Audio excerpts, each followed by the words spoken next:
Goeiedag en welkom by Bevange episode 12. Ons het vandag 'n nuwe gas by ons vir Reino. Eerstens, Johan, hoe gaan dit? Dankie Ruben, jy onthou, Ek beter mense. sien ek gee om oor my vriend. Jy gee om. Nee, baie welkom by Bevange, dis lekker om weer hier te wees. Nuwe episode, nuwe dag. En ons begin op 'n ongelooflike lekker noot. Goeie naweek gewees. Die hele land is in ekstasis. Wow. Die Bokke het die ure gewen en ons is almal So- baie opgewonde oor dit. So opgewonde daaroor. Yes. Dit Dit was mooi. Dit was Ja, ek weet nie. was nie mooi nie, maar ons het Kon gewen. beter, kon Ons beter. het gewen. Ons het gewen. Nee, so my lewe is lekker. Bokke het gewen. Voel amper of ons weer die World Cup gevat het. Net amper. Ja, dit was soos 'n final nommer 2. Ja, nou kan die ure regtig nie meer claim. Underscore V1 underscore final. Final. Yes. Volgende week is V2. Exactly. Nee, so die ure kan regtig nie meer mou dat hulle eintlik die nommer 1 is nie, maar Yes. come on. En dan moet ons hulle weer volgende week wen. Ja. Ja, net die spyker in die kus laat. Pizza net weer. Ruben, hoe gaan dit met jou? Dit gaan goed soos jy sê, die Bok het gewen. Lekker. Ek het nie geld op het gesit, ek moes. Vanaf sou ek baie geld. Ons dobbel nie. Ons dobbel nie. Ons is Christen. Nee, Christen het dobbel nie. Johan. Nee, maar dit gaan goed. Ek is op 'n baie goeie plek in my lewe en net so lekker. Okay, nie Baie mooi. goed. Ja. Pragtig. Nee, mooi. Reino, hoe gaan dit met jou? Dit gaan goed. Vir my is dit so 'n bietjie gemeng, want ja, die Bokke het gewen, maar sover lyk dit of die F1 vir my so 'n bietjie troublesome lyk vir die naweek, maar ja, Sal dan in maar word, gaan hè? verder gaan dit alright. Verder gaan dit goed. Ja, sy. Nee, goeie naweek, goeie dag om te begin, bietjie op 'n familiedag op 'n Sondag wat ons skiet. So dit is ook altyd 'n Was jy kerk toe? Nee, Drop in die ek was- comments. Ek was nie. Ek het ingeleef vanoggend. Must be nice. Dit partykeer is dit. Reino, jy's vandag ons gas en wat 'n voorreg om jou te hê. Vertel die viewers bietjie wie jy is, wat jy doen, dat hulle jou ook so mooi kan ken soos ons jou ken. Ja, so my naam is Reino Firmore en ek is Johan se vlerk. Vir die van julle wat Robbie Wessels en Bob van den Berg leer ken. Nee, maar alle grappies op 'n stokkie. Ek is Reino Firmore, ek werk by Apologetics SA. Is 'n Bible College waar ek as 'n lecturer werk. En dan het ek ook uit ons 'n non-profit company op die kant Southern South Africa, Sala. En deels daarvan het ons 'n podcast begin nou hierdie jaar, High Culture. Dis 'n baie lekker podcast. Ek's 'n avid kyker. Ja, ons is fans. Ja, ons is fans. Nou, kom ons val sommer direk in en verduidelik ons bietjie oor wat hy culture is, want dit so groot rede hoekom ons bietjie met jou wil gesels vandag. Ons het al van die episodes gekyk, dit interesseer ons geweldig baie, leer baie. En dit is iets baie anderste. It's a different thing. So vertel ons bietjie meer oor dit. Ja, ek dink waar die naam vandaan kom. Ek het 'n klomp podcasts van nou vir 'n hele rukkie gevolg en veral met die hele woke goed en die LGBTQ goed en alles wat nou op die wêreld oorgeneem het na COVID, is daar net hierdie hashtag wat rond gevlieg het van dis 'n culture war.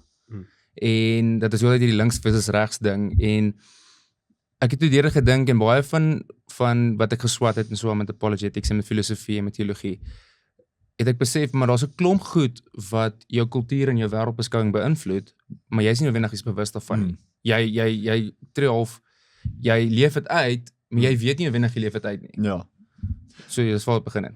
Gee ons bietjie net 'n bottom line definisie van wat is kultuur, want ons is almal Afrikaners en ons dink ons kultuur begin en eindig by braaivleis, rugby en die Springbokke en obviously is kultuur 'n bietjie dieper as dit. Dit gaan nie net oor jag nie en brandewyn nie. So vertel ons bietjie, gee ons 'n bottom line vir wat's kultuur? Hoe verstaan ons dit bietjie beter? Ek dink kultuur is 'n gedeelde wêreldbeskouing, geloof en praktyke soos tradisies wat half saam gevorm word. So ons sal dieselfde kultuur hê as 'n klomp van daai goeie saam deel. En ek dink dis op jou nou wat kultuur is, ja. Okay, soos 'n saamgooiing van 'n mengelmoes. 'n mengelmoes. Yes, die taal eintlik mooi vanoggend. Okay. En jy het iets genoem van die links teenoor die regs. Dis meer 'n Amerikaanse term, soos ek dit verstaan. Maar dit kom baie deesdae op. Verduidelik ons bietjie wat's dit. So links en regs, daai het vandaan gekom tydens die Franse Revolusie waar die wat meer na 'n sosialistiese neiging toe gegaan in terme van politiek, het links gegaan van die sentraal en die wat meer na, hoe meer jy gaan na Hitler se kant toe in terme van heeltemal soos nasionalisme en sosiale nasionalisme toe te gaan, dan gaan jy meer regs. So die ideaal is eintlik om meer sentraal te probeer operate. Maar regs is gewoonlik tradisioneel meer konservatief in waardes, links is gewoonlik meer liberaal in waardes. Jy het eintlik 'n gesonde balans tussen die twee nodig, want konservatief maak seker dat ons nie heeltemal van die pad af gaan nie en ons gaan nêrens innoveer as dit nie is vir die linkerkant nie. Ja. So jy het eintlik 'n goeie balans tussen die twee nodig. As jy Jordan Peterson volg, sê jy agterkom hy praat eintlik van beide kante. Hy's nie noodwendig enige een van die twee kante nie. Maar ons is op 'n oomblik plek waar die linkerkant het heeltemal van die bal afgeval. En baie mense wat tradisioneel links was, sê hulle is eintlik nog steeds links. Die links het net so ver links geskuif dat hulle self nou in die middel vind. Okay. Dit is nogal 'n kontroversiële gedagte dat links en regs eintlik 'n balans moet tref. Ja. Want ek het nog altyd gedink mens moet heeltemal kom. Die konservatiewe is reg, links is heeltemal mal, maar dis nou interessant. Eintlik 'n gesonde balans Ja, moet so wees. konservatief kom die woord kom van jy conserve, so jy wil eintlik dit wat op die oomblik daar is behou. So in definisie gaan jy nie wil vorentoe gaan en nuwe goed doen nie, want jy behou dit wat van die oud. So jy het 'n bietjie van liberaal nodig om vorentoe te streef, anders dan gaan ons nêrens een ontwikkel nie. So dis hoekom daar 'n balans moet wees tussen die twee. Okay. Oh, ja, interessant. Verduidelik ons bietjie die agtergrond vir die podcast. Jy sê nou hierdie kwessie, 'n liberale kwessie en die woke goed het jou gespoor om dit aan te pak, maar vertel ons bietjie meer, hoekom high culture, wat is die missie? Die missie is om hierdie idees, hierdie goeters wat jou kultuur, jou geloof, jou filosofie, jou uitkyk op die lewe beïnvloed, om dit te adresseer vir mense uit te lê en sê, ek weet nie of jy dit weet nie, maar hierdie aksies van jou, hierdie is waar dit vandaan kom. Hierdie is wat 100 jaar terug gesê was deur hierdie persoon of deur hierdie persoon. En alhoewel jy dalk dink jy leef uit jouself en jy wil nie te slim wees nie, jy is beïnvloed deur daai persoon. Net soos jy wat vandag 'n selfoon gebruik, is omdat vorige mense seker goed uitgevind het vir jou om my selfoon te kan hê. Net so het ons sekere uitkyk rondom die lewe wat heeltemal jou as tensy jy doelbewus deur dit dink, jou stuur in 'n rigting wat jy as jy nie dit evalueer om te kyk na dit nie, want my taaltyd net skoon nou. As jy dit nie evalueer deur te kyk mooi na wat jy glo en wat jy doen nie, dan reageer jy net en jy is of passief net saam op hierdie rit, maar jy besef nie wendig waantoe die rit op pad is nie. Ja, op hierdie podcast moet mens versigtig wees wat jy in jou taaltyd toelaat. Ruben sal mens aanspreek daaroor bitter vinnig. Ek is baie rustig. Okay. Ek het my Baie toesies, chill, soos hulle sal sê. ek het my toesies Afrikaans saamgebring vir vandag. Ek probeer. Ja, die in jou tas daarso. Ja, hy is hier onder op die vloer. Hy's oopgeblaai. So jy Kripnotes sit jy daar kyk en dan. Ja. Dis Kripnotes. Ek kyk af, ek kyk in die Kripnotes. Hulle sien ek kyk so af, ek kyk in die woordeboek. Nee, dis baie interessant want baie van die goed waaroor jy op jou podcast die laaste paar episodes praat is goed wat ons eintlik al in die heel eerste episodes geraak het. En ek dink die mense besef het, maar daai onderliggende goed wat jou beïnvloed waarin jy glo, jou worldview, Jou wêreldbeskouing. jou wêreldbeskouing. Ons het nog daaroor gepraat, baie keer is dit goed wat jou eintlik hinder om drome aan te pak en die volgende goedjies te doen en byvoorbeeld ons vrees vir mens, fear of man, wat ons 'n bietjie gehinder het om met die podcast te begin. Dit lê eintlik maar ook gewortel in vorige goed waarmee jy groot geword het, die publieke opinie wat eintlik 'n groot waarde dra.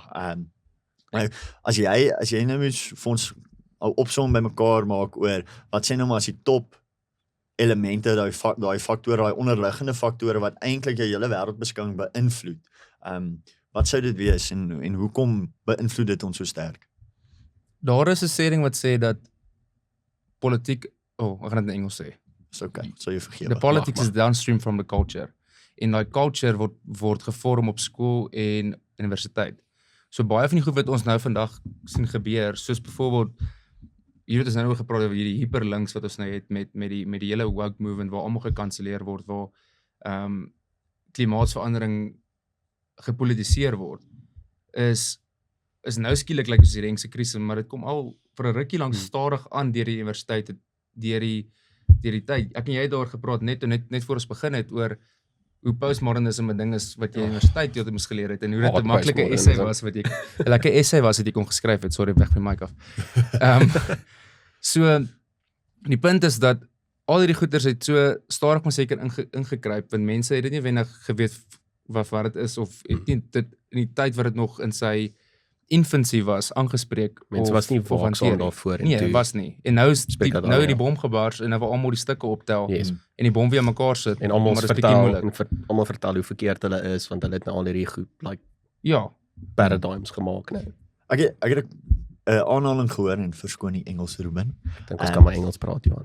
It takes one generation to change the world. En baie meeste studente wat hulle geleer word op universiteit sien dit eenvoudig as dis net inligting wat ek moet hê om deur te kom.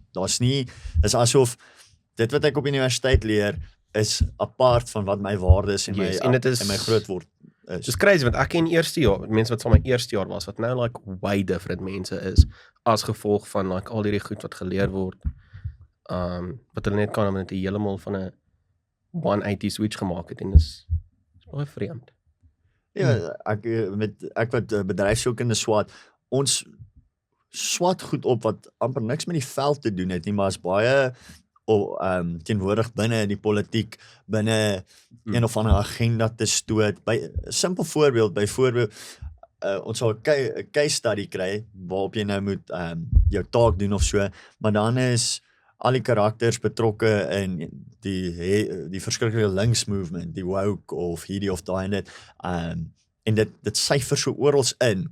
En mense moet nou begin wonder of hierdie agenda in universiteite en al op skole die mens nie eintlik daai wêreldbeskouing al so stadig begin infiltreer dat wanneer jy in die groot mens wêreld is en jy word nou gekonfronteer met dit, is jy eintlik okay. Jy sal so desensitized vir dit, maar weet jy wat, dis eintlik okay, want vir die laaste 4 jaar, dalk meer van my lewe, word ek heeltyd geleer is okay, of ek moet heeltyd eintlik maar deel daarmee, en omdat ek het eintlik ignoreer, gaan ek nou in die groot wêreld ook eintlik ignoreer. Soos om net 'n voorbeeld van hoe ver hy kan gaan. Ek weet nie of julle al die episode geluister het, maar my vorige episode was oor nihilisme met Dr. Thomas McCarty, en hy het 'n voorbeeld genoem van een van sy studente by die universiteit waar hy klas gee. Hy het vir hulle taak gegee rondom wanneer is dit okay vir ons as 'n Christen om 'n baba dood te maak.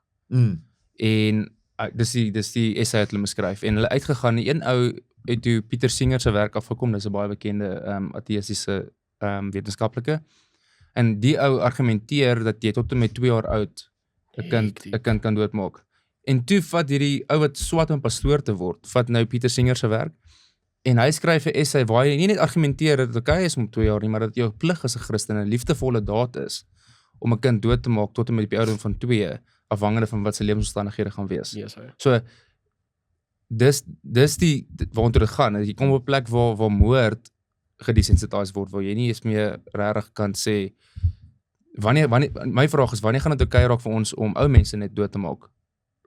Want hulle kry swaar, so wanneer kan ons hulle net skielik doodmaak, vir hulle 'n pil gee, wat maak dit hulle, en hulle sit 'n lading op die belastingstelsel, hulle sit 'n lading op die gesondheidstelsel, en hulle self kry swaar, so hoekom kan ons hulle net doodmaak? So waar staan mens daai lyn, waar is die waarde van 'n mens? So dit is die scary ding waartoe dit gaan. Ek dink wat dit baie soos jy sê scary maak is wanneer jy begin agterkom dat daar's baie min goed daar buite wat nie besig is om 'n agenda te druk en ons is oor die algemeen so onwaaksaam, ons besef nie eers hier. So ek en my vrou op die stadium, ons kyk die series House, ek weet nie of julle dit ken nie. Maar ons kyk hom ook. Nou, van buite af is net hierdie dokter, hy's briljant en hy los al hierdie baie komplekse probleme op, maar elke liewe episode het 'n etiese kwessie binne dit waarmee jy gekonfronteer word, en elke karakter se reaksie op dit is nou hoe verskillende mense in die wêreld daarop reageer. En mens kom dit nou nie aan die begin agter nie, maar as jy dit nou lank genoeg kyk, dan word jy baie gekonfronteer met, is ek eintlik okay hiermee of nie? Byvoorbeeld, daar's 'n episode wat House se span, spoilers vir almal wat dit nou nog kyk, sorry manne, vandag begin kyk. Wag, wat seisoen kyk jy nou? Voor jy spoiler gooi. Nee, ons is by seisoen 6. Julle is 'n seisoen voor ons. Ja, so Nee, maar hierdie is Okay. terug. Maar hulle word gekonfronteer wat daar is 'n hulle pasiënt is 'n diktator van 'n of ander wow. land en dit is bekend dat hy gee nie om sekere groep mense uit te moer vir die benefit van sy land nie. Nou word die dokters gekonfronteer die oath wat hulle gevat het om dokters te word, die Hippocratic Oath, sê hulle moet alle lewe is sacred en alle lewe moet preserve word. Maar nou het jy 'n dokter, die is 'n ateïst, die een is 'n Catholic, die een is dit, is dat en elkeen is nou gekonfronteer met moet ons hierdie ou nou help? Moet ons nou help om hom aan lewe te hou of hy's 'n moordenaar en dit is baie interessant hoe hulle nou hierdie hele series bou op sulke ethical kwessies en in meeste van die gevalle, die hoofkarakter is 'n ateïst, flat out. So in meeste van die gevalle is dit maar sy keuse wat tot die oplossing lei, maar jou average persoon gaan nie agterkom jy's besig om geleer te word wat seker goed is okay nie. In daai series tensy jy vir jouself kan dink en dit klink baie snaaks om te sê, maar daar's baie min mense wat werklik vir hulle self dink as dit kom by Wat hierdie stop en tipe sê, goed. wow, is hierdie okay? Ja, of dis net 'n movie. Dis net 'n series, is fine. En dis een van die goed toe Cameron nog deel van sy span was, Dr. Cameron. Sy was die morele kompas in die groep gewees om hom 'n bietjie terug te hou, want Klem op was. House is so ek het my podcast begin met 'n reeks nou eers oor verskillende wêreldbeskouings en wat daai wêreldbeskouing sê, voordat ek die kultuur kan aanspreek en oor hierdie goed kan praat, het ek eers opsomming gemaak oor waar is ons om te kom by waar ons vandag is, wat het hierdie geskiedenis gebeur en House is 'n goeie voorbeeld van iemand wat 'n nihilist is.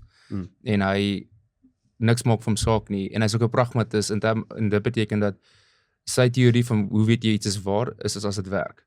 So hy het 'n praktiese uitkyk rondom as dit werk maak dit waar en maak dit goed. Daar's geen partykeer werk goed, maar dit beteken nie noodwendig dit is 'n goeie ding nie. Ja. So daai word of geromantiseer dat dit is goeie goed, maar as jy eintlik dink as jy jouself vra sal jy met daarsvol vriende wees in die regte lewe? Nee. Likely nie. Ek dink ek ken jou so goed oor die weg.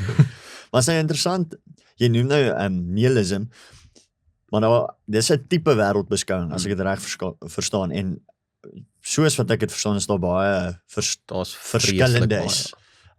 Wat sê is wat is die mees algemene wêreldbeskouing waardeur ons maar oorhoogs beïnvloed word? Vandag is die wat meeste voorkom postmodernism.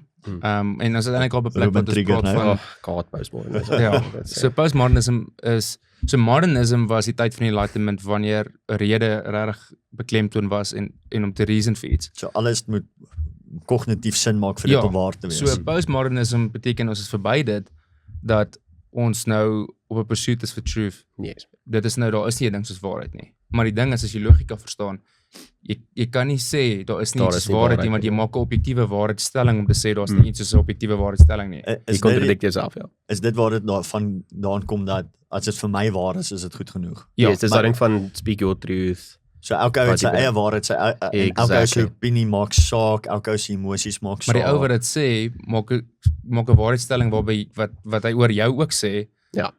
So hy glo nie eintlik in sy stelling dat elke ou se eie waarheid maak saak nie, want jy kan nie 'n stelling maak sonder om 'n objektiewe waarheidstelling te maak nie. Baie interessant. Maar so wat ek wou gesê het was dat ons is nou al op 'n plek van postmodernism waar niks maak saak nie. Ons weet nie wat is objektiewe waarheid nie. Dat ons nou 'n handjievol mense het wat nou, okay, maar ons gaan nou vir almal vertel wat is virtuous. Ons gaan nou vir almal vertel van hierdie is wat jy eintlik moet glo. Hierdie is wat eintlik vir jou belangrik wees. Hierdie is eintlik waar jy moet wees en dis waar ons nou vandag is met vandag se kultuur. Ja. Okay. Nou, wat 'n invloed het hierdie postmodernism of postmodernism op die wêreld? Want soos jy sê, jy's 'n lecturer by Apologetics SA en jy werk ook met mense wat eintlik maar heavy vasgevang is in postmodernism. Wat is die invloed op die jong mens vandag of eintlik maar op enige individu van wat jy nou al gesien het? Ek dink een van die eerste goed is dat mense verwerp 100% ek dink amper hulle ouers se invloed in hulle lewe. Ek dink baie kere daar's tot baie goeie ouers daar buite wat regtig graag 'n goeie fondament vir jou wil gee en regtig graag die kind probeer grootmaak om om regtig die realiteit in te gaan met wat die realiteit is. En om dit te navigate soos wat hulle in die groot menslewe ingaan. En ek dink postmodernism het nogal veral veroorsaak dat ons 'n generasie van crybabies het. Ek kyk nou die dag 'n ding waar iemand vra, soos jy kyk na D-Day, daai dag wat die Amerikaanse troepe op Normandy geland het. Hulle was 18 jaar oud. En ek kyk na vandag se 18-jariges en vra jouself, dink jy hulle sou daai kon gedoen het?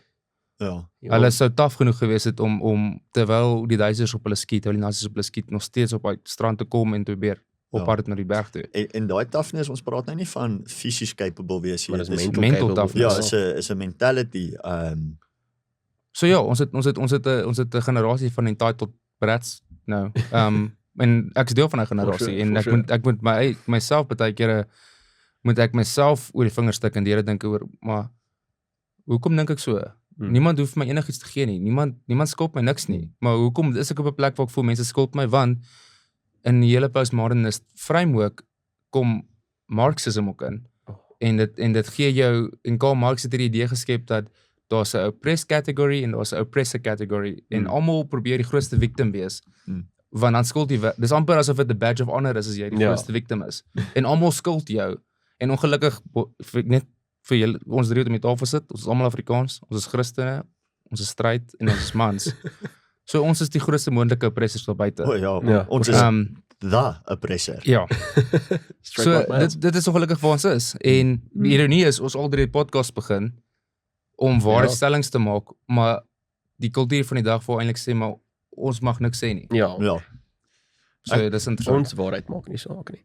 Ek dink dit is een van die voorregte om nog in Suid-Afrika te kan wees. Ons is nog 'n bietjie agter met daai Ja, staf so effe. Die Afrikaner is nog te hardkoppig om in te gee op baie van hierdie goed. Maar ek bedoel, as jy nou op kampusse gaan weer eens, soos ons sê, universiteite, ek weet die PUK is onder die aanval wat dit dan betref, en die Kaap ook. Hierdie agendas wat ons op flieks en hoor van op die nuus uit ander lande is besig om regtig in te syfer. Ek weet die universiteit waar jy was, kwaai ook beïnvloed. Ek sien ons producer hier so reageer kwaai. So ek dink die realiteit is hierdie goed gebeur, maar ek dink een van my groot vrae is, so ek is baie old school groot gemaak. My pa was in die weermag en my ma in die polisie. Mooi streng groot gemaak. Maar en ek is definitief ook deur hierdie agendas en hierdie leftist movements beïnvloed. Waar kom die invloed vandaan? Waar lê die invloed? Wat is die oop deur in ons samelewing vir hierdie goed? Ek dink die eerste oop deur was, en ek dink so die hoofding is wat ek oor praat is idees het gevolge. En Immanuel Kant se idees het sover die grootste gevolge. En ek dink dis die hoof filosofie wat meeste mense in die wêreld, veral in Suid-Afrika, ek dink omtrent 70% van Suid-Afrika reageer volgens wat Kant gesê het. En die hoofding wat hy gesê het is, so tydens die Enlightenment era die Enlightenment era is nie gebeur het as dit was vir Christene nie. Isaac Newton en baie van die eerste vaders van wetenskap was Christene, en omdat hulle geweet het hulle dien 'n God van orde, het hulle verwag om orde te vind in die natuur. En daarom het hulle begin die natuur te bestudeer. Dit was 'n act of worship. Maar toe kom ouens soos David Hume en hulle begin al meer is wonderwerke moontlik. En in dit het ons 'n ding gekry wat ons noem deism. So theism is 'n Christelike wêreldbeskouing of 'n selfs Islam en die Jode kan ook hulle fees noem, want hulle glo daar's 'n God wat alles geskep het en hy onderhou alles. Maar deism glo God het die wêreld geskep, maar hy het dit teruggevat. Hy het die horlosie opgewen en hy los die horlosie te afhardloop. Hy sê is meer betrokke nie. Ja. En dit was 'n baie natuurlike stap van daar af na wat ons noem naturalism toe, wat ateïsme is, waar jy glo daar's niks buiten wat materie is nie. Daar is nie 'n God nie, alles is net materie.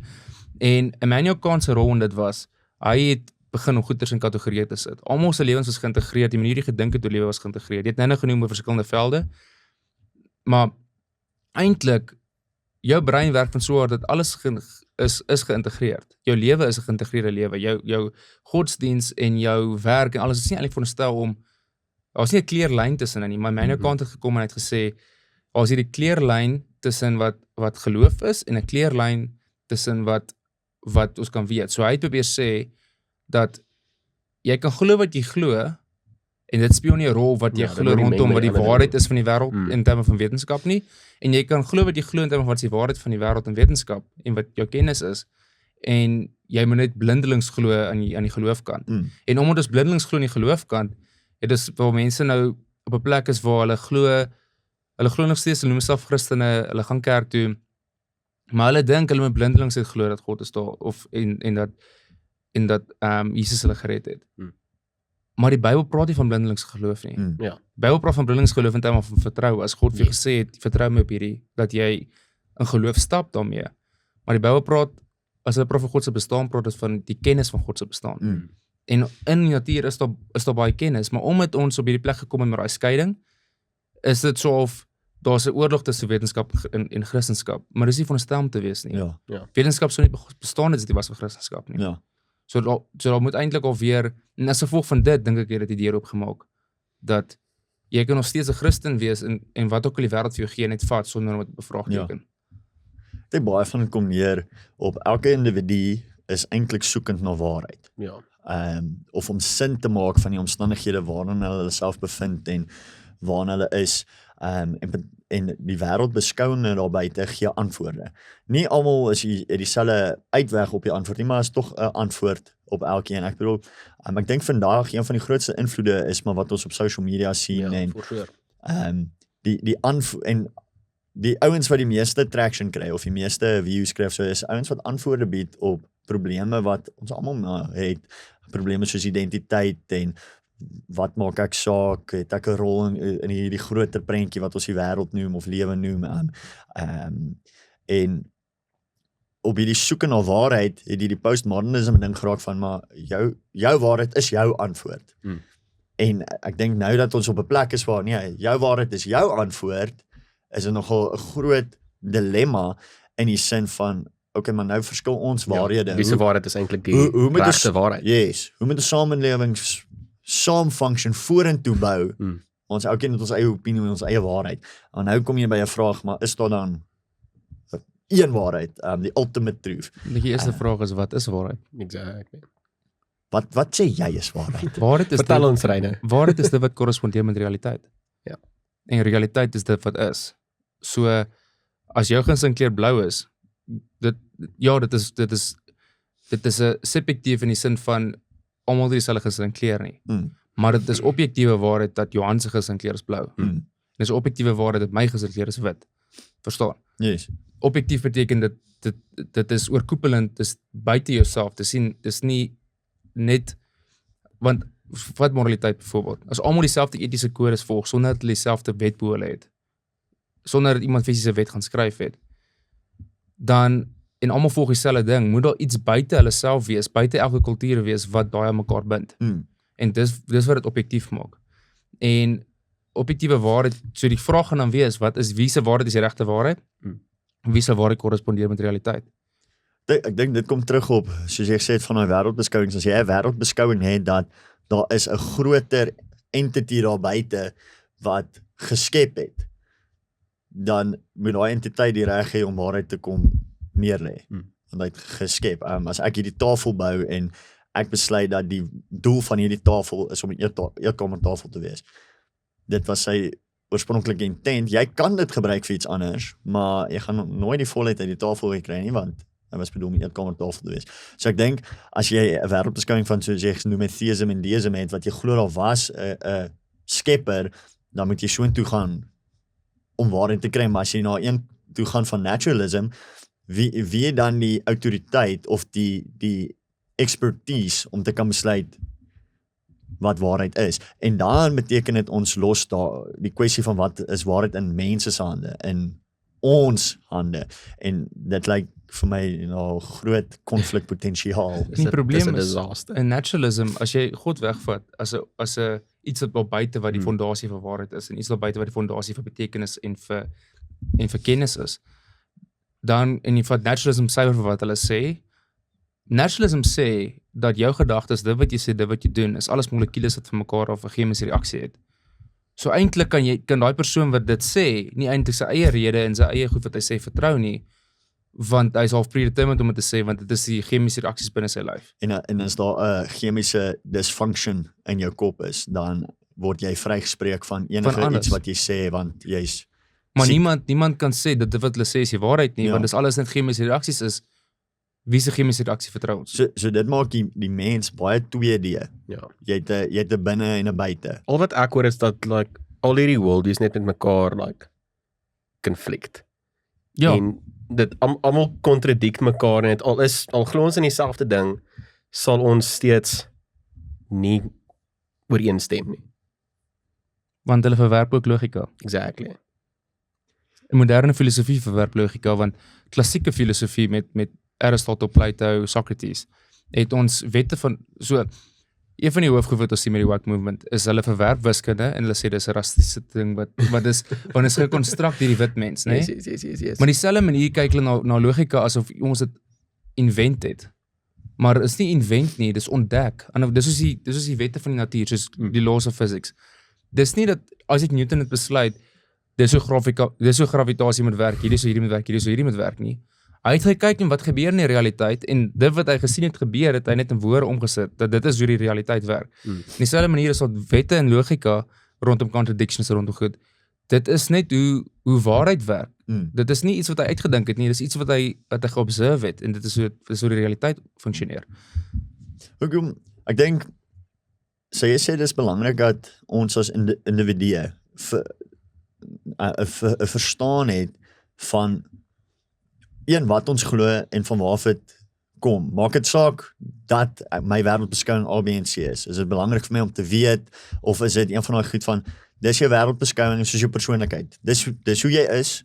Die mense rondom jou moet nou maar aanvaar en maar 'n manier kry om oor die weg te kom of dink jy daar's 'n baie dieper ding daar agter as het ek 'n verantwoordelikheid om te weet wat my wêreldbeskouing is en hoe ek dit uitleef. Ek dink so. Ek dink as jy 'n betekenisvolle lewe wil lei, moet jy verantwoordelikheid vat en om verantwoordelikheid te vat moet jy hierdie goed evalueer en jy moet jou eie gedagtes en dit hoef nie so diep te gaan om formeel of filosofie in te gaan nie, maar jy moet 'n sekere mate, ek dink almal moet op 'n plek kom waar hulle self koop om 'n sekere mate te weet wat is logika en hoe werk logika. En om vir hulle self te vra maar hoorie, maar dit wat ek so volhardelik glo, maak dit logies sin? Is dit waar? Is dit wat gebeur het? Is dit die realiteit van die saak? En ek dink ons 'n konstante evaluering waarop om 'n betekenisvolle lewe te lei, om Jordan Peterson te quote, moet ons verantwoordelikheid kan vat en ons moet persoonlike verantwoordelikheid vat. Ek weet in jou vorige episode met Dr. Cuddy, het hy gesê hy voel almal het 'n verantwoordelikheid om 'n basiese verstaan van filosofie te hê. Jy het nou genoem dat jy dink jy is noodwendig so belangrik, maar in daai 'n konteks basiese verstaan is belangrik. Wat sou jy sê is 'n basiese verstaan van filosofie? Moet ek weet wie was die filosofe? Moet ek darm net verstaan wat filosofie is? Wat sou jy sê? Ek dink jy moet verstaan in 'n mate wat filosofie is en ek dink jy moet 'n bietjie van 'n verstaan hê rondom wat Aristotle gesê het. En dit het te doen met logika. Dit het te doen met wat is waarheid. Dit klink soos groot woorde as mens woorde soos epistemology en ontology hoor. Ja, Maar wat dit eintlik beteken is, ontology beteken as ek praat oor God en sy ontology, praat ek van God en sy essence van wie hy is. Okay. Nie oor wat ek weet van hom of hoe het ek gekom tot daar nie, die pure reality of hoe hy is. Epistemology beteken net how do we know truth? Hoe het ons gekom by daai kennis? So byvoorbeeld as ek grootgemaak is in 'n kultuur waar ek geleer is van kleins af dat Jesus is die weg, die waarheid en die lewe, dus was dit 'n epistemological roete, want dis hoe ek gekom het op daai kennis, dat mense het my geleer van kleins af. Maar die ontological waarheid daarvan is dat Jesus is die weg, die waarheid en die lewe. Regardless van hoe ek tot daai kennis gekom het, en op sy eie is die waarheid daarvan. En dis die twee hoofbranches van filosofie. En klassieke filosofie dink ek elkeen moet 'n mate, en die hardste ding is tot en met 'n paar 100 jaar terug het Jan Publiek 'n mate van filosofiese kennis gehad. Ek is hartseer, maar ek dink die wêreld in terme van die general persoon het 'n bietjie dommer geraak in die sin van weet jy wie is Matt Walsh? Ja. van die Daily Wire. Yes. Daar is 'n episode waar hy 'n plaas, 'n ouetjie wat op die plaas groot geword het, wat geveg het in die American Civil War, wat 'n brief huis toe geskryf het om te sê hoe dit moet gaan. En daai brief was basically 'n gedig geskryf waar hy die ding lees en ontleed rondom, kyk hoe gesofistikeerd is hierdie persoon se taal. En hy was net 'n farmhand. Ja. Hy het nie formele onderrig of niks gekry nie. Ja. Wat het verander? Ons is op 'n plek, my vrou kyk gister 'n video,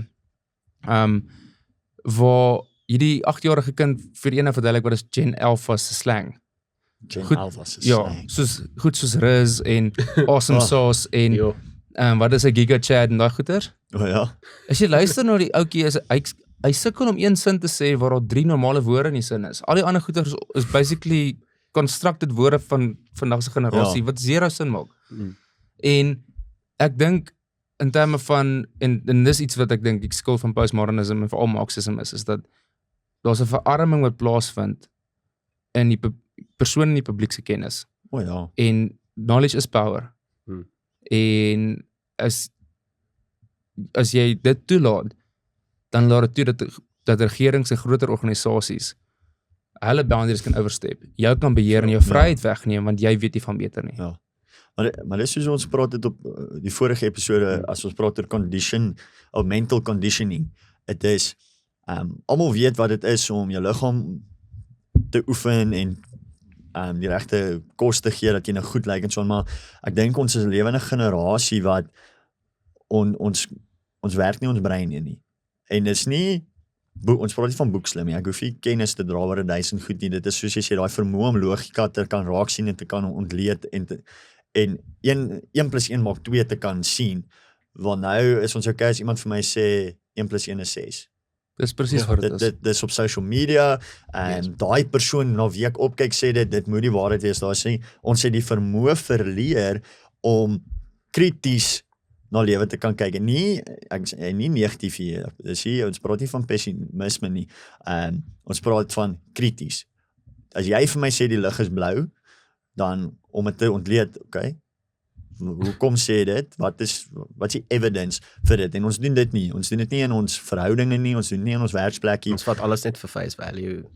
As my werk nie vir my lekker is nie, dan bedank ek. Ja. In plaas van om te kan sien, ek moet deur hierdie proses gaan wat nie lekker is nie, sodat ek koop is om 'n sukses in die beroep te kan wees. Ons sien dit nie meer nie en ek sien dat deesdae is dit 'n ding, al hoe meer en meer jong mense voel om te gaan swat is mors van tyd. Want social media sê dit sê jy hoef nie te gaan swat om En geld baie te van die maak nie. staatsuniversiteite is dit deesdae mors van tyd. Nee, 100%. Want hulle leer jou 'n klomp chol. Sure.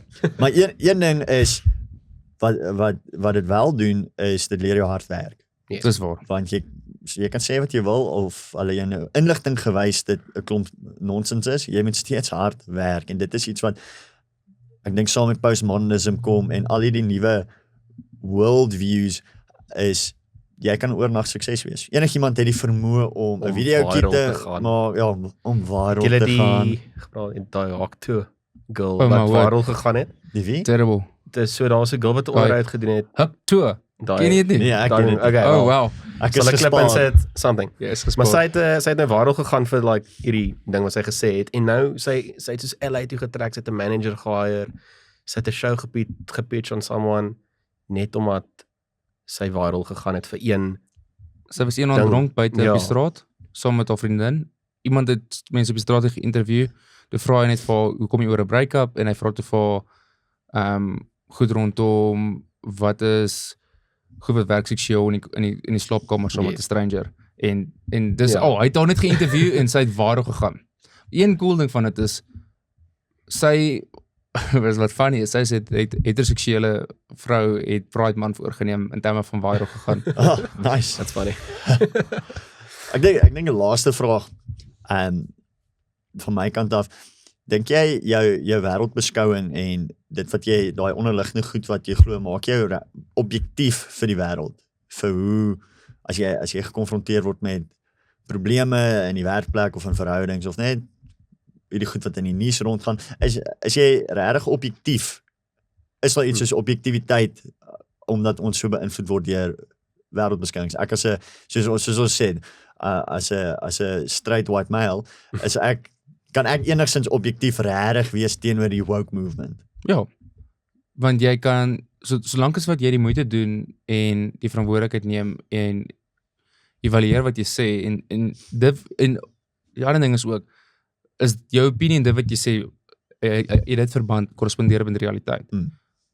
Dis een van die goeders is, dat waar dit is, maak nie saak wie dit sê nie. Yes. En as iemand vir jou sê, jy kan dit sê nie, want jy is wit, dis een van die logical fallacies wat ons noem, ad hominem, beteken is 'n attack tot die persoon.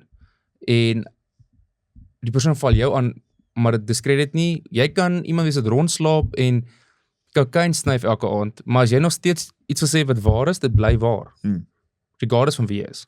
So waarheid is objektief ten spyte van ons opinies en ons gevoelens en al daai goed. Ja. Yes. Solank as wat jy glo waarheid korrespondeer met die realiteit. Dis baie interessant en ek dink ons gaan daai statement nou toets wanneer ons volgende bietjie begin praat oor ons opinies op die F1 baan en op beautiful transition. Johan met die transitions elke keer. Hy's 'n koning. Ek raak goed met hierdie transitions. Dis hoekom jy my beste vriend is. Dankie. Reino, dankie vir jou insigte op die worldview. Ons is nou weer terug en dan gesels ons 'n bietjie Formule 1.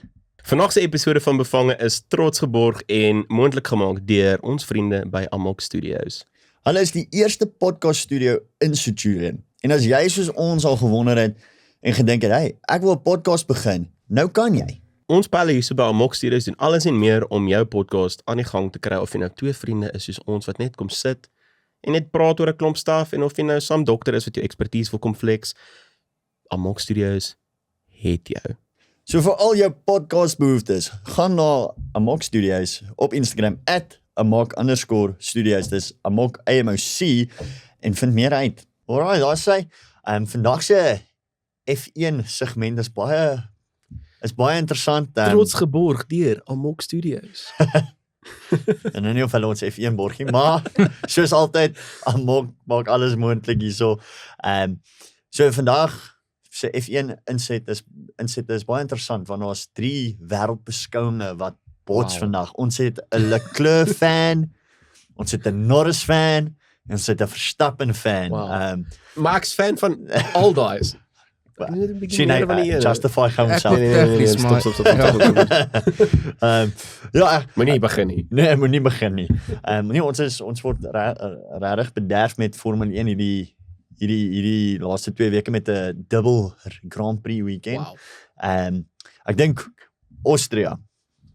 Wat julle insette? Ek dink die groot kwessie is die incident tussen Verstappen en Norris. Hoe by julle hoor, wat is julle opinie op elkeen? So Reino, wat dink jy het gebeur? Ek dink as Norris Verstappen na voor ry met hy sy groot seentjiebroek aantrek en dit sak op en vat wat na sy kant toe kom. Ek sê bly almal is nog maatjies julle. Ek sê bly hulle hanteer dit soos groot mense. En dit is okay. Die drywers hanteer dit soos groot mense. Die drywers is die media is die F1 TV probleem, ja, ons is nie hier om die media te review nie, want dis hartjie. Ek sien julle is baie diplomaties oor julle antwoorde. Ek dink Norris was verkeerd. Ek dink was Norris se skuld. Ek dink Verstappen het hom genoeg spasie gegee. Norris gaan super unbiased wees en ek gaan ook sê ja. Okay, ek dink Verstappen het gedrift, maar dit was ek dink dit was hoofsaaklik Norris se skuld. Ja, ek stem so. Ek dink wat shocking is hoe almal of McLaren heavy terug op Verstappen teen Lewis in 2021 daai trein geklim het oor. Ja, maar Verstappen doen sulke goed. Dis ouens. Ja, dit was hartseer. Dis in die verlede. Maar weer eens, ek's 'n Verstappen fan, so ek is glad nie biased nie. So baie interessant. Ek dink wat meer interessant is dit is in plaas van 2 constructors wat ons het wat competitive is, trek ons al op 4. 4 en 5 verskillende Grand Prix wenners. Yes, wow. met Mercedes wat regtig gestep up het. Russell wat Grand Prix wenner in Austria was en Paul Sutter hy sou nie gewen het laas week. Die crazieste van Austria was dat Russell dit gepredict het. Het julle daai gesien? Nee.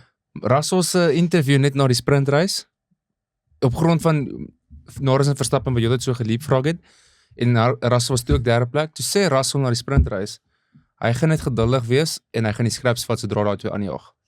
Hy het dit gepredict. Sure. Ek wil nou na 'n interview gaan kyk. Dis wel, ek Dis bedoel, actually sy skuld uit 'n bietjie gaan sabotage. Is moontlik.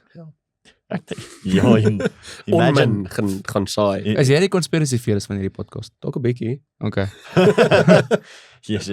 imagine hy kontroversie. Sure. Mercedes, George Russell, saboteer vir Saboteer sê jy. ja, saboteer vir Red Bull en McLaren. Nee, ek dink ons het weer competitive F1 waaroor almal gemou Dit was het vir supposed die om laaste silly 4 season te jaar. wees. Ons Dit is was dankbaar. supposed om silly season te wees. Dis dit nogals nou. Dis nogals 'n good season. Ja, so Silverstone hierdie naweek, hulle ry oor 'n uur. En Mercedes is die pole sitters, very interesting. Nie sou nou nie dit sien kom het nie. En in Silverstone, die top 3 is almal Britte. Yes, Verstappen. Toe maar ons Verstappen gaan weer wen, is okay. Ons van weet 4de af sê jy. ons Ja, en weet hoe werk dit. ek dink jy het die reg om Max te voel as Verstappen 'n bietjie terugsak nie. Nee, nie regtig nie. Ek dink met hulle ek sê nou vir Ruben ook. Dis die unlucky se drywer op die grid. Shame. Hulle Soveel confidence sê verloor. hulle sê weerlig slaan nie op dieselfde plek 2 keer nie, maar ons dit 11 keer. 11 keer. Net nou het jy sê 9 keer sien en Dit raak erger. 100% bias the Leclerc fan. Ons sal sien hoe gaan vandag se reis met hom. Ja, wel, hy begin op 11. Hy begin op 11. Dit is klaar nie goed nie. En hy by Austria 4 keer gepit. Yes. Nee, yes, ou. Nee, Ferrari weet wat hulle doen, okay. Maar daar Clown show. jy wat sê ons het 'n silly season verwag. Dis nog op pad ou. Okay. Want ek bedoel Sainz sit nog steeds onder seat. Met So, dink jy silly season is volgende jaar dan? ek weet nie Sainz het blyk op 9 vir 'n seat. hy bly maar neer Hy gesê vir het blyk Mercedes. 1 jaar deal gekry by Mercedes wat hy vir 9 gesê het. Sure. En die, Why? Niemand weet nie. nee. En Williams is die frontrunner om te sign op die oomblik. Op hierdie stadium Klink gaan hy in die dit so. safety car ry. So Ja. Imagine. Sainz in die safety car. Verder transfer news, Oliver Beeman is uiteindelik op die grid volgende jaar. maar in Haas, Lekker Haas. wat 'n klug. Is dan beter as Absoluut. Williams. Hy gaan 'n upgrade kry bo Sainz. Ek hou nie van Haas nie. Ons weet jy hou nie van Gepraat Haas van nie. bias. Ek is vreeslik teen hulle. Wat in jou wêreldbeskouing en jou worldview beïnvloed jou dat jy nie van Haas hou nie? Hulle sak. Is dit want Williams sak ook. Ja, maar ek hou hulle ook. Okay. So gepraat van realiteit, as jy sleg doen op die grid, haat Ruben jou. Dis As jy nie deel is van die top 5 span in die hardroep nie. Exactly. Ja. Of as jy Logan Sargent is of Lance Stroll, haat hulle ook. Hoe voel jy oor Aston Martin? Nee, love hulle. My lang is Net net strol strol. nie. Net strol. Is dit omdat Is Aston dit omdat- Martin top 3 Ek hou laas nie jaar van was? Alonso. Dis al. O. Kom word ek nou kom word ek gequestion Ons hierso. sit net 'n bietjie in die hot seat. Ek sien so. Ons toets in jou worldview. Okay, hallo op. Okay. Hoe voel jy oor Sauber? Ben Denspan. Bentens. Dis groen. Ek sien uit wat hulle gaan doen nou dat hulle Audi word, want ek het 'n artikel gelees met hulle nuwe team principal. Ag, die team principal nie, die nuwe CEO. Word hulle Audi of Audi het hulle oorgekoop. What? Dit sou oorspronklik 'n 50-50 deal Audi het wees. hulle heeltemal Okay. oorgekoop. Maar toe Ek dink Audi sou sy net soos 'n hele ander span. Ja, Ja, hulle Audi het hulle gaan- oorgekoop en hulle is besig met 'n langtermyn verandering. Hulle het al begin management changes goeders ook maak in die company. So ek sien uit vir wat gaan gebeur. Wel, hulle daar's exciting goed daar want Ja, Hulkenberg kan- ry vir ja. hulle volgende jaar. Maar as Sauber nie 'n serious improvements maak vir die 2025 seisoen en dan verwag ek nie veel van Audi in 2026 nie.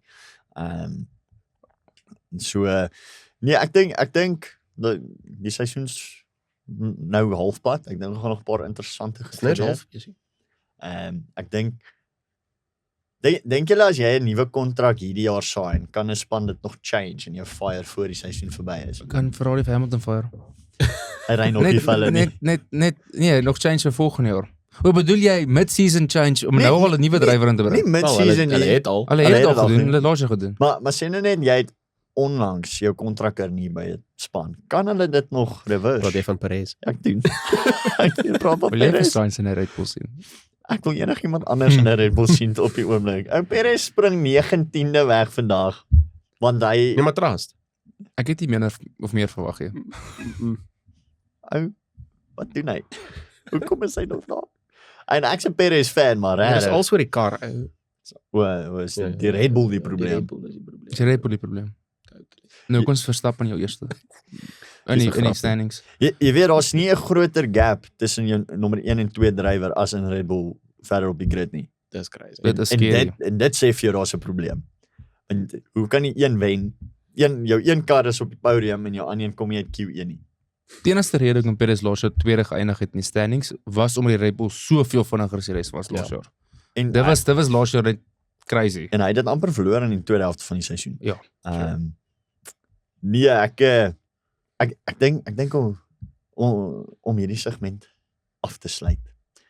Reino, as jy jou perfekte span moes bou. Ons sal nou nie die R15 game jol nie. Ja, okay. Maar ek dink dit is so interessant. As jy jou perfekte F1 span nou moes bou, gebaseer op nommer 1, 2 drywer, team principal en ek kon sê constructor potential, want obviously gaan jy net Red Bull vat want hulle is die vinnigste wat. Maar die potensiaal wat daar is, wat sê jy bou vir ons gou jou ideale Formule 1 span. Okay. Ek sal sê team principal Christian Horner of Ross Brawn. Mag ek oud en nie of net huidige drywers, mag ek oud drywers inbring? Ek weet nie wie Ross Brawn is nie. Hy was die team principal van Ferrari toe Schumacher gedomineer het. Kom Toe gaan met hulle nog goed was. Kom ons gaan met vandag dat ons kan saam praat. So mag die drywers ook net vandag. Ja, huidig Okay, huidige op vandag die grid. Christian Horner. Hmm. Adrian Newey as die ingenieur Wat of course. en Leclerc, Verstappen en met 'n Ferrari wat gedesign is deur Adrian Newey. Oh, so maybe sien ons Ferrari deur Adrian Newey volgende jaar. Net miskien. Of 'n McLaren deurom. Nee, hy gaan nie Nee, ek hy twyfel. gaan nie McLaren McLaren was in meetings. was hulle in meetings. Conspiracies, julle. Ruben, wat is jou ideale? Sure, okay. Dis 'n Ferrari. Oh wow. Ek love Ferrari. Almal is 'n Ferrari fan. As jy nie is nie, is dit diep binne jou is jy. binne almal, jou. nee. Is jy 'n Ferrari fan? Ek het vir Formule 1 begin kyk toe in die Red Bull en Mercedes era, so nee, ek is nie 'n Even Ferrari Verstappen fan. is 'n Ek het Ferrari dit begin fan. kyk toe Why Schumacher. Ja, selfde. Ek is groot gemaak met Schumacher Self. in die huis. Nee, ek het dit gemis. Okay. So Verstappen. Was hy? So ons kan nie uitdrywers Nee, ek sou vir Schumacher Ek sou ingebring. ja. So kan ons twee van hulle, kan ons Schumacher hê en sy seun. Nee, ek kan nie vir Mick vat nie. Hy is nie op die grid nie. Hy's nou van nie goed nie. Wat wie is jou team principal?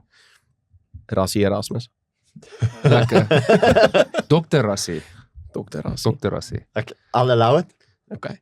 So ek sal vir Verstappen vat, ek sal vir ek weet nie wie's my driver 2 nie.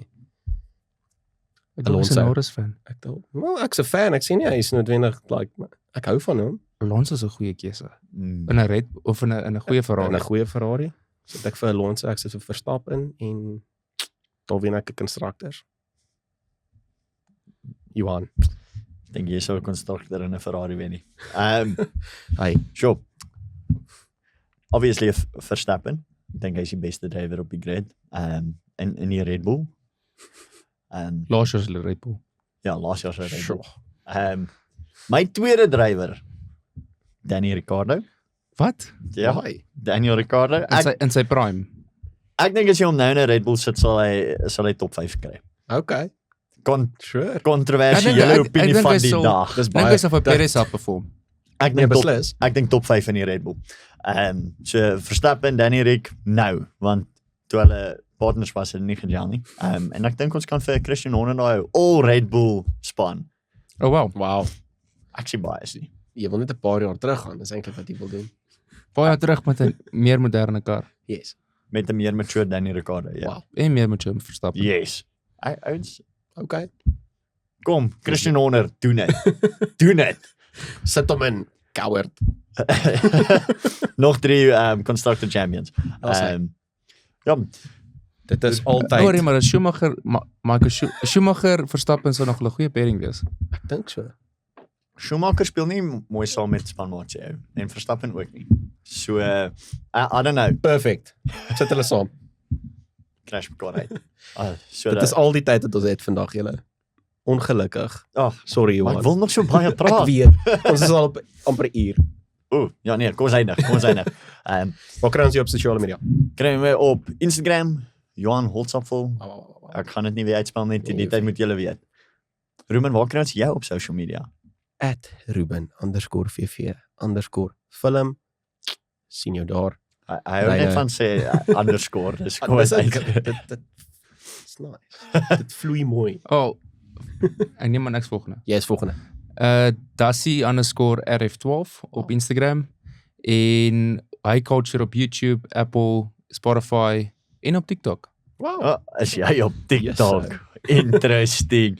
Reiner, dit was so 'n voorreg om 'n bietjie op die show te gehad het vandag, 'n bietjie meer ernstige, insightful episode. Is altyd lekker om 'n bietjie iets nuuts te hê. Baie sterkte vorentoe, sterkte met High Culture. As julle meer sulke praatjies soos vandag wil hê, kyk bietjie van High Culture op YouTube, baie insiggewend, baie cool. En manne, dit was 'n voorreg. Tot die volgende een.